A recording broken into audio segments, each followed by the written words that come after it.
অসমীয়া মানুহক ইয়াতে হস্পিটালত চিকিৎসা কৰাবলৈ আহিছে, আপোনালোকে গুৰলা গুৰিকে মাৰিব আৰু আমি কি মাত নেমাতিম নেকি? ইয়াতে গুৰলা গুৰিকে মাৰিব দিয়া নহ'ব। কথা এইখিনিয়ে। ESIC হস্পিটালত আমি উপস্থিত হৈছো, ইয়াতে এজন মেনেজমেণ্টৰ মানুহ নাই, পলাই পটং দিছে সকলো, পলাই পটং দিছে। এজন মেনেজমেণ্টৰ মানুহ আমি প্ৰায় 15 মিনিট ধৰি ইফালৰ পৰা সিফালে ঘূৰাই আছো, তেওঁলোকৰ চিকিউৰিটি ইনচাৰ্জে আমাক ইফালৰ পৰা ইফালে লৈ যাই আছে, কিন্তু এজন মানুহৰ লগত সাক্ষাৎ কৰাই দিব পৰা নাই। এয়ে হ'ল নেকি আমাৰ চিকিৎসা ব্যৱস্থাৰ এই ফুফুলা স্বৰূপ? এইখিনিয়ে। এতিয়া আপোনালোকৰ হস্পিটালত মানুহ অহা মানে মানুহৰ জীৱনৰ ওপৰত কথা আহি গৈছে। মানুহ জীৱন বচাবলৈ মানুহে হস্পিটালত আহে, আপোনালোকৰ হস্পিটাল আহিলে মানুহ মাৰ খাই মৰিব লাগিব। গুণ্ডামি চলাইছে নেকি? নম্বৰ আছে চিকিউৰিটি হৈ পেলাই আপোনালোকে বচাব লাগে নে মানুহ মাৰিব লাগে? আপোনালোকৰ লেখীয়া মানুহবিলাকে মাৰিছে, মানুহ গুৰলা গুৰিকে মাৰিছে নাই? আপোনালোকৰ মানুহে মাৰিছে নাই? মাৰা এই পৰ্যন্ত আছে। ইয়াতে গুৰলা গুৰিকে মাৰিব দিয়া নহ'ব। কথা এইখিনিয়ে। অসমীয়া মানুহক ইয়াতে হস্পিটালত চিকিৎসা কৰাবলৈ আহিছে, আপোনালোকে গুৰলা গুৰিকে মাৰিব আৰু আমি কি মাত নেমাতিম নেকি? এইটো উচিত হৈছে নেকি কওকচোন? উচিত হোৱা নাই। যিটো ঘটনা ঘটিলে অতিকৈ দুৰ্ভাগ্যজনক। চাওক, লাজৰ কথা। আৰু চিকিৎসালয়ত মানুহ আহে মানে জীৱনটো বচাবলৈ, যে মই বেমাৰত পৰিছোঁ, মই জীৱনটো বচাব লাগে, মোক ডক্টৰখিনিয়ে বচাব, সেইটো লৈয়ে আহে, সেই মানসিকতাটো লৈ পেলাই। কিন্তু ইয়াতে যদি আহি আপোনালোকৰ নিৰাপত্তাৰক্ষীয়ে হওক বা আপোনালোকৰ এডমিনিষ্ট্ৰেশ্যনৰ মানুহে হওক, যদি এনেকে গুৰলা গুৰিকৈ ৰুমত সোমাই পেলাই পিতাৰ দৰে ঘটনা ঘটে, তেনেহ'লে আপোনালোকৰ ইয়াতে মানুহ আহিবলৈ সাহস কৰিবনে? সাধাৰণ মানুহ মূৰ ফাটিলে এই চিলাই কৰিবলৈ হস্পিটালত আহে, ইয়াতে মাৰ খাই পেলাই চিলাই দিব লগা অৱস্থা যদি হৈ পেলাই ইয়াৰ পৰা মানুহ যাব লগা হয়, তাতকে দুৰ্ভাগ্যজনক ঘটনা কিবা হ'ব পাৰে নেকি? হয়নে নাই? মানুহ এটা বিশ্বাসত আহে যে চিকিৎসালয়ত আহিলে আমি মানুহটো বাচিম, কিন্তু ইয়াতে আহি পেলাই মাৰ খাই পেলাই মৰিব লগা যদি অৱস্থা হয়। সেইকাৰণে মই যিখনে মানে তেওঁলোকে যিটো কৰিছে দেই, আমাৰ যিটো পুলিচ আহিছে বা তেওঁলোকে যি ব্যৱস্থা লৈছে, আমি তেওঁলোকক পুৰা সহায় কৰিছোঁ। ভিডিঅ' ফুটেজ লৈছে বা তেওঁলোকক এৰেষ্ট কৰিছে, আমি একদম সহায় কৰি আছোঁ তেওঁলোকক। যেতিয়া পুলিচে আহিছে, ভিডিঅ' ফুটেজ বিচাৰিছে, চবখিনি তেওঁলোকক দিছোঁ। দুৰ্ভাগ্যজনক ঘটনা আৰু ভয়ানক ঘটনা সংঘটিত হ'ল। তেওঁলোকৰ পৰা আভাস ল'লো, তেওঁলোকৰ মনৰ কথা জানিলো আৰু আমাৰ মনৰ কথা, আমাৰ দাবীসমূহ তেওঁলোকৰ আগত ৰাখিছোঁ। আৰু এই কথাটো স্পষ্ট, তেওঁলোকে এই ঘটনাটো অতিকৈ দুৰ্ভাগ্যজনক বুলি কৈছে, তেওঁলোকে ষ্টেপ লৈছে আৰু যিখিনি আইনী প্ৰচেছ সেইটোত তেওঁলোকে সহযোগ কৰিম বুলি আমাক কথা দিছে। আৰু দ্বিতীয়তে আমি আমাৰ ফালৰ পৰা দাবী জনাইছোঁ, যিটো চিকিউৰিটি এজেঞ্চিয়ে ইয়াতে তেওঁলোকে কাম কৰি আছিল, সেই চিকিউৰিটি এজেঞ্চিটোৰ ওপৰত তেওঁলোকে ষ্টেপ ল'ব লাগে, পদক্ষেপ ল'ব লাগে, ব্যৱস্থা ল'ব লাগে। আৰু দ্বিতীয়তে যি দুজন মানুহক এনেকে গুৰলা গুৰিকে প্ৰহাৰ কৰা হ'ল, তেওঁলোকৰ ক্ষতিপূৰণ, চিকিৎসা ব্যৱস্থা সমস্ত খৰচ এই ESIC হস্পিটাল আপোনালোকে বহন কৰিব লাগিব। সাহায্য অনুসৰি বা আমি সেই পৰিৱেশটো যিটো আভাসটো পালো, সেই অনুযায়ী আপোনাৰ তাতে 10ৰ পৰা 15জন মানুহ আছে, বাকী 12জন মানুহ কোন?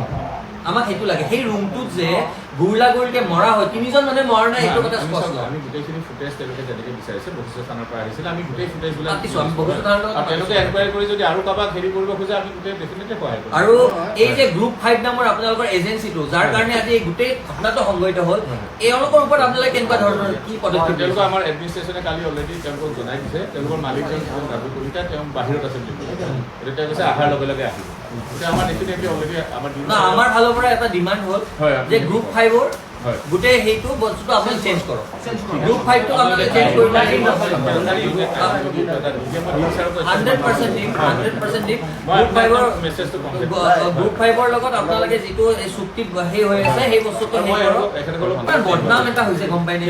আমি নিবিচাৰোঁ এইটো ঘটনা। যেতিয়া সংবাদ মাধ্যমৰ জৰিয়তে আমাৰ চবৰে হাতে হাতে আহি পৰিলে মোবাইলত, মই ভাবিবলৈ টান হৈছে যে ESIC এনেকুৱা ধৰণৰ ঘটনা সংঘটিত কৰিছে। তাতে কিবা সুধিলে বেয়া পায়, কাৰোবাৰ এটা প্ৰশ্ন কৰিলে বেয়া পায়। আৰে প্ৰশ্নটো মোৰ দেৰি হৈ আছে, মই ৰিপৰ্টটো 9টাত পাব লাগে, 9:30 বাজিছে, মই প্ৰশ্ন সুধিমেই, স্বাভাৱিক কথা, মই প্ৰশ্ন সুধিমেই। আৰু সেই প্ৰশ্নটোৰ উত্তৰটো যদি দিব নোৱাৰে ঠিক আছে, কিন্তু সেই বুলি উঠাই লৈ যাই পেলাই এটা ৰুমত গুৰলা গুৰিকে মাৰিব, সেই কথাটো নহ'ব নহয়। সেই বস্তুটো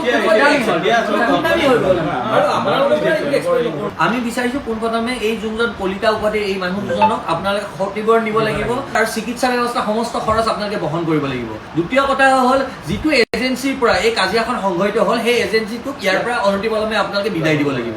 এই বিদায় দিয়ক, এজেঞ্চিটোৰ লগত কথা পাতক। কাৰণ দুৰ্ভাগ্যজনক ঘটনা, যদি এজনে এইটো ঘটনা সংঘটিত কৰিলে হ'ব লগা নাছিল, গোটেই মানুহখিনি ইনভলভ হৈ গৈছে। এজেঞ্চিৰ মানুহ 3-4জনক আমি দেখা পাইছোঁ ভিডিঅ'ত, সেইখিনি মানুহ ইনভলভ হৈ গৈছে। এইখিনি মানুহক সেই কৰক। আৰু তৃতীয় কথাটো হ'ল, মানুহক এনেকে আশ্বস্ত কৰিব পৰা আপোনালোকৰ ফালৰ পৰা এনেকুৱা ধৰণৰ সেই কৰক যাতে ESIC দুৰ্ভাগ্যজনক ঘটনা এটা সংঘটিত হৈছে সদায় এনেকুৱা ধৰণৰ ঘটনা সংঘটিত নহয় কাৰণ এনেকুৱা এটা মেছেজ মানুহৰ ঘৰে ঘৰে গৈছে মানুহৰ প্ৰত্যেকজন মানুহৰ তাত গৈছে যে আপোনালোকৰ তাত আহিলে মানুহে প্ৰশ্ন কৰিলে মাৰ খাব লাগিব নেকি মই যদি প্ৰশ্নটো সুধো ডক্টৰ কেতিয়া আহিছে সুধো দুবাৰ সুধিলে কিজানি মোকে লৈ পেলাই পিটন দিয়ে বুলি আৰে এইটোতো নহ'ব নহয় এইটো মানুহ মানে মন খুলি যদি কথাই ক'ব নোৱাৰে ইয়াতে আৰু ইয়াতে কিন্তু দাদাগিৰি আৰু গুণ্ডামি নচলিব কোনোবাই যদি ভাবিছে ইয়াতে গুণ্ডামি চলিব আৰু আমি হাতে হাত ধৰি বহি থাকিম এইটো নহ'ব কিন্তু हम लोग पूरी कोशिश कर रहे हैं। कल जैसे ये घटना के बारे में पता चला मैंने तुरंत इंक्वायरी कमेटी बनाई। इंक्वायरी कमेटी में हम क्या क्या स्टेप्स लेंगे वो ऑलरेडी है। आज आप लोग इस विषय को लेकर के हमारे बीच में आए हैं। जैसे ही खबर मिली कि आप लोग आए हुए हैं तो मैं तुरंत वहाँ से अपना वो दौरा ये करके आधा में ख़त्म करके मैं तुरंत आप लोग के पास आया और बहुत अच्छा लगा कि आप लोग इस विषय पर काफ़ी चिंतित है हमारे साथ आप भी चिंतित हैं और इसको लेकर के जो आपने मुद्दे उठाए हैं वो मुद्दा हम पूरा नोट कर लिए हैं। इनका एक ही मुद्दा है एक मेन मुद्दा है। ऐसे तो बहुत सारे मुद्दे हैं ऐसी घटना क्योंकि ये हमारे लिए एक बहुत ख़राब बात है कि ESI में ऐसी घटना हुई है और ऐसी घटना कभी होनी नहीं चाहिए क्योंकि IP हमारा VIP होता है। कभी भी IP को कोई हाथ लगाने के बाद आप दूर छोड़ दीजिए कोई उनको ऊंची आवाज़ में बात करने का भी किसी को यहाँ पर इजाज़त नहीं है लेकिन हमारे अथक प्रयासों के बावजूद भी ये घटना हो गई जो हमारे लिए काला दाग की तरह है। ये मैं मानता हूँ हमारे लिए एक बहुत बड़ा काला दाग की तरह है। हम ऐसी घटना नहीं होने देंगे ये आपको इंश्योर करते हैं। उसके लिए जो हमारे गवर्नमेंट की तरफ से जो कार्रवाई हो सकती है वो कार्रवाई हम करेंगे कि कैसे उसको हटाया जाए। कोशिश करेंगे उसको ब्लैक लिस्ट करके किस तरह ये किया जाए और सिक्योरिटी गार्ड जो हमारे बीच में जो अभी उपलब्ध हैं उन सिक्योरिटी गार्ड्स को हम लोग ट्रेनिंग की व्यवस्था करेंगे जिससे ऐसी घटनाएं ना हो।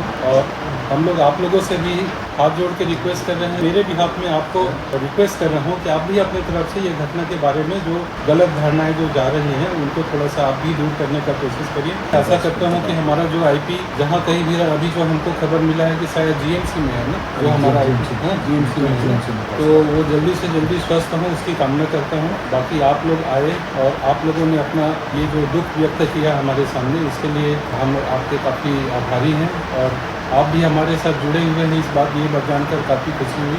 आप इसी तरह हमको सजेस्ट करते रहिए गाइड करते रहिए। आप लोगों का गाइडेंस क्योंकि ये जो युवा शक्ति है इसका जो गाइडेंस है ये हमारे लिए काफ़ी अहम है और आपका एक एक वाक्य एक एक लाइन हम लोगों ने नोट कर लिया है। जो भी आप लोग चाह रहे हैं उस दिशा में हम आगे बढ़ेंगे।